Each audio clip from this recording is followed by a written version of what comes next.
ले जाओ इसे यहाँ से। तुम्हें ऐसा नहीं करना चाहिए था। चले जाओ, तुम्हें कोई नहीं बचा सकता। चले जाओ यहाँ से। एक रात रामपुर में बहुत तेज बारिश हो रही थी। तभी आसमान में एक रोशनी चमकती है और एक चीज रामपुर के पार्क में आकर गिर जाती है। अगली सुबह राजू, बंटी और फ्राइडे तीनों पार्क में। यार बंटी, इन गर्मियों की छुट्टी में हम कहीं भी घूमने नहीं जा रहे हैं क्योंकि पापा को ऑफिस में बहुत काम है। यार मेरे घर में भी बिल्कुल ऐसे ही है। पापा बोल रहे हैं इस बार कहीं नहीं जाएंगे। यार इन सभी पापाओं को गर्मियों की छुट्टी में क्यों काम होता है? पता नहीं यार। अरे बंटी, फ्राइडे कहीं दिखाई नहीं दे रहा है। हाँ भाई, पता नहीं कहाँ चला गया। चल यार उसे ढूंढते हैं। और यह कहकर दोनों फ्राइडे को ढूंढने लगते हैं और तभी फ्राइडे उन्हें दिखाई देता है। अरे यार राजू, इस फ्राइडे के मुंह में क्या है? पता नहीं यार, क्या क्या लिया था ये। तभी फ्राइडे एक चाबी राजू के सामने रख देता है। अरे चाबी कहाँ से लिया है फ्राइडे? अरे यार राजू, ये चाबी तो चमक रही है, कितनी अच्छी लग रही है। हाँ बंटी, बहुत अच्छी लग रही है। तुम इस चाबी को रखना चाहते हो? रखना तो चाहता हूँ, लेकिन मेरी मम्मी को पता चल गया तो गुस्सा करेगी। ना पापा ना, इससे तू ही रख। ठीक है। ऐसा कहकर दोनों अपने अपने घर चले जाते हैं। राजू घर पहुंचकर वह चाबी ऐसे ही अपनी अलमारी में डाल देता है और अपने खिलौनों के साथ खेलने लगता है। और रात में सो जाता है। ठीक रात के 12 बजे राजू को एक सपना आता है और वह डरकर खड़ा हो जाता है। कैसा सपना था? कितना भयानक। खैर, सपने सच नहीं होते हैं। ऐसा सोचकर वह दोबारा सो जाता है। अगली सुबह वह अपने दोस्त बंटी के घर जाता है। तभी बंटी के पापा बताते हैं कि आज रोड क्रॉस करते वक्त बंटी का एक्सीडेंट हो गया था। वह हॉस्पिटल में है। जैसे ही वह सुनता है, नहीं, ऐसा नहीं हो सकता। ऐसा कैसे हो सकता है? ये मुमकिन नहीं है। ऐसे बोलते बोलते अपने घर वापस जाता है और घर पहुंचकर रोने लगता है। तभी रजनी वहां आती है। क्या हुआ राजू, तुम इतने घबराए हुए क्यों हो? राजू अपनी दीदी से लिपट जाता है। अरे क्या हुआ राजू, कुछ तो बताओ, क्या बात है? तुम इतना घबरा क्यों रहे हो? दीदी, एक बात बताऊं? हाँ बताओ, क्या बात है?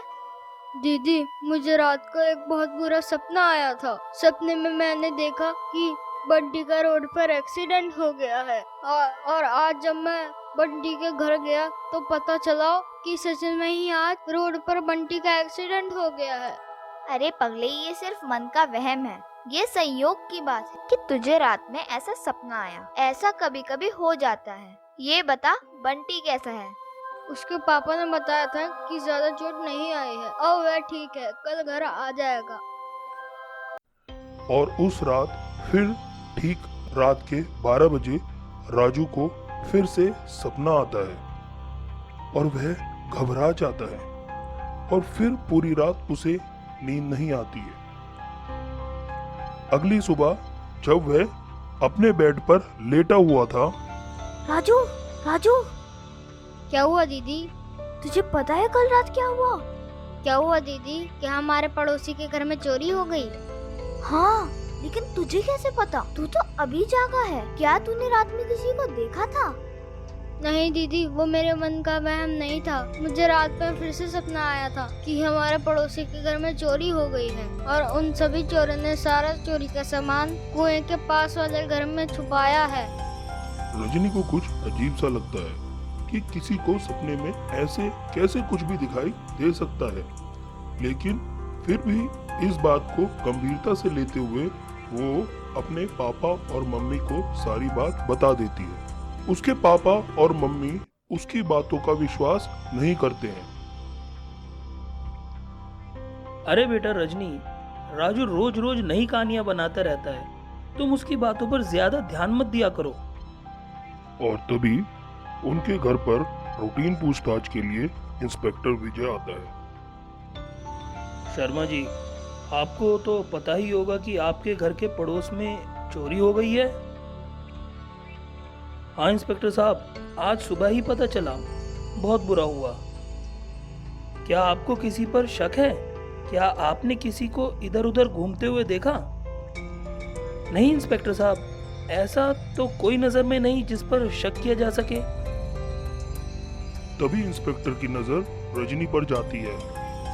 बेटा, तुमने तो किसी को नहीं देखा? नहीं सर, लेकिन रजनी कुछ बोलना चाहती थी, लेकिन उसके पापा उसे डांटकर चुप करा देते हैं। क्या फालतू की बात तुम इंस्पेक्टर साहब को बोल रही हो? नहीं नहीं सर, आप बोलने दीजिए। कई बार छोटी छोटी बातें भी हमारे लिए बहुत काम की होती हैं। अरे नहीं सर, बच्चों की बात है बस, और कुछ नहीं। फिर भी सर मैं सुनना चाहूँगा, बोलो बेटा क्या बात है? और फिर रजनी राजू के सपने वाली बात इंस्पेक्टर विजय को बता देती है। इंस्पेक्टर विजय भी हंसता है और फिर वहां से चला जाता है। लेकिन फिर वह रास्ते में सोचता है, एक बार वहां जाकर देखने में क्या बुराई है, और वैसे भी मुझे कुएं के पास से ही जाना पड़ेगा, तो वहां चलकर एक बार देख लेता हूँ। ऐसा सोचकर वह कुएं के पास वाले घर में जाता है और वहां पहुंचकर उसके पैरों की जमीन खिसक जाती है, क्योंकि चोरी का सारा सामान वहां मौजूद था। वह हैरान रह जाता है, ये सोचकर कि एक बच्चे के सपने में ऐसा कैसे आ सकता है। अगले दिन इंस्पेक्टर राजू के घर जाता है और रजनी से कहता है, थैंक यू बेटा, आपकी वजह से हमने आपके पड़ोसी का सारा सामान ढूंढ लिया है। क्या मैं आपके भाई से मिल सकता हूँ? रजनी राजू को बुलाती है। थैंक यू राजू, आपकी वजह से हमने आपके पड़ोसी का सारा सामान ढूंढ लिया। बेटा, आपको ऐसे कैसे सपना आ गया? लेकिन बेचारा राजू इंस्पेक्टर साहब की बात का जवाब दिए बिना ही वहां से चला जाता है। इंस्पेक्टर भी वहां से चला जाता है। राजू की मम्मी यह सब देखती है। वह राजू को डॉक्टर के पास लेकर जाती है। डॉक्टर साहब, राजू को पता नहीं आजकल क्या हो गया है। हमेशा बहकी बहकी बातें करता रहता है और आजकल कुछ खा भी नहीं रहा है। बेटा क्या बात है, आजकल शैतानी नहीं कर रहे हो? आपकी मम्मी बहुत परेशान है, कोई प्रॉब्लम है तो मुझे बता सकते हो। लेकिन राजू डॉक्टर अंकल को कुछ नहीं बताता है। कोई घबराने की बात नहीं है, थोड़ा स्ट्रेस है, ठीक हो जाएगा।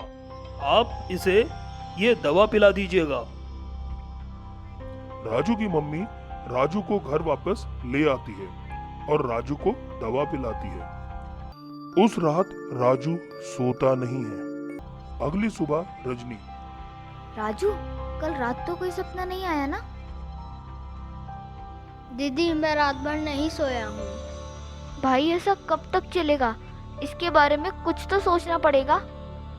क्यों ना हम ये सारी बातें दादी माँ को बताएं, वो जरूर कोई रास्ता निकालेंगी। ऐसा कहकर रजनी अपनी दादी माँ के पास जाती है। दादी माँ, दादी माँ। क्या बात है रजनी बेटा, क्या हुआ? और ऐसा कहकर रजनी दादी माँ को सारी बात बता देती है।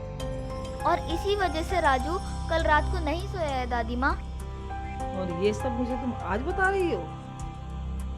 मुझे जल्दी से राजू के पास लेकर चलो। रजनी दादी माँ को राजू के पास लेकर जाती है।